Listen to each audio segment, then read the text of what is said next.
ലോകശക്തിയുടെ പ്രതീകമായ USS Abraham Lincoln അത് സമുദ്രത്തിലൂടെ നീങ്ങുമ്പോൾ അതിനെ തകർക്കാൻ അത്യാധുനിക മിസൈലുകളോ അല്ലെങ്കിൽ ടോർപിഡോകളോ പോലും വേണം എന്നുള്ള ഒരു ആവശ്യമില്ല എന്നതാണ് പ്രധാനപ്പെട്ട കാര്യം.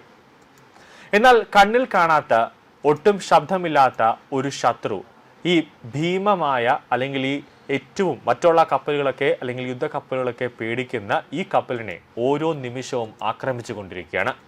അത് ആയുധപ്പുരകളിൽ നിർമ്മിക്കപ്പെട്ട ഒന്നല്ല, മറിച്ച് പ്രകൃതിയുടെ തന്നെ ഭാഗമായ സാൾട്ട് കോറേഷൻ അല്ലെങ്കിൽ ഉപ്പ് മോഡലാണ് വില്ലനായി മാറുന്നത്.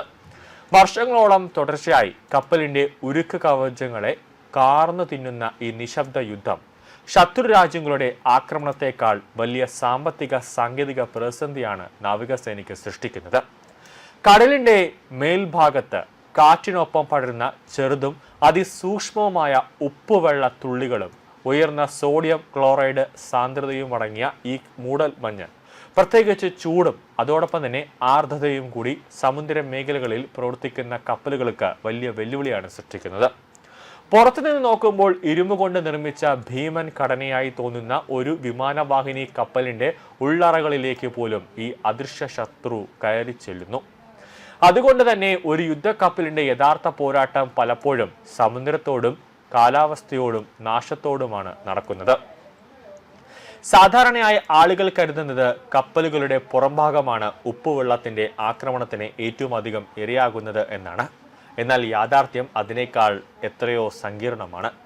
കടൽ തരംഗങ്ങളിൽ നിന്നുള്ള സ്പ്രേ അത് പുറംഭാഗത്ത് പതിക്കുന്നതിലുപരി ഉപ്പുമൂടലിലെ സൂക്ഷ്മ കണങ്ങൾ വായുസഞ്ചാര സംവിധാനങ്ങളിലൂടെയും തുറവുകളിലൂടെയും സെക്കൻഡുകൾക്കുള്ളിൽ അത് കപ്പലിന്റെ താഴത്തെ ഭാഗങ്ങളിലേക്ക് കടന്നുകൂടുന്നു. ഒരിക്കൽ ഈർപ്പം അടിഞ്ഞുകൂടിയാൽ പതിവായി പരിശോധന നടത്താൻ പ്രയാസമുള്ള ഇടുങ്ങിയ ഭാഗങ്ങളിലും യന്ത്രങ്ങളുടെ ഇടവഴികളിലും അതായത് പീറ്റിംഗ് കൊറേഷൻ എന്നറിയപ്പെടുന്ന ചെറു കുഴികൾ രൂപപ്പെടും. ആദ്യം ചെറിയ തുരുമ്പായി തുടങ്ങുന്ന ഈ പ്രക്രിയ കാലക്രമേണ വലിയ ഘടനാപരമായ ദൗർബല്യമായി മാറാൻ കഴിയും. ഒരു വിമാനവാഹിനി കപ്പലിൽ ഇതുപോലുള്ള ദൗർബല്യം ഉണ്ടാകുന്നത് അതിന്റെ സുരക്ഷയ്ക്കും അതോടൊപ്പം തന്നെ ദൗത്യക്ഷമതയ്ക്കും നേരിട്ടുള്ള ഭീഷണിയാണ്. അമേരിക്കൻ നേവി ഉപയോഗിക്കുന്ന ഇത്തരം കപ്പലുകളിൽ വെറും ഉരുക്കും യന്ത്രങ്ങളും മാത്രമല്ല, അത്യാധുനിക ഇലക്ട്രോണിക് സംവിധാനങ്ങളും നിറഞ്ഞിരിക്കുന്നു.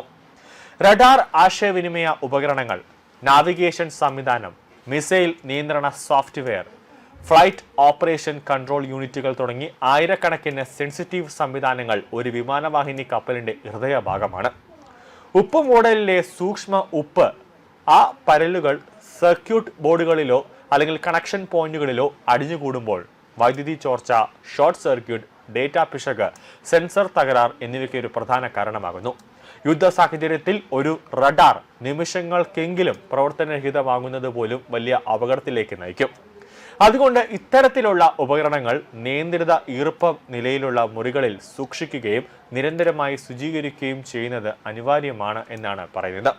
ആണവോർജ്ജത്തിൽ പ്രവർത്തിക്കുന്ന വിമാനവാഹിനി കപ്പലുകൾക്ക് ഈ പ്രശ്നം കൂടുതൽ ഗൗരവമുള്ളതാണ്. USS എബ്രഹാം ലിങ്കൺ പോലുള്ള കപ്പലുകളിൽ സ്ഥാപിച്ചിരിക്കുന്നവ ആണവ റിയാക്ടറുകൾ കർശന സുരക്ഷാ മാനദണ്ഡങ്ങൾ പാലിച്ചാണ് സംരക്ഷിക്കപ്പെടേണ്ടത്.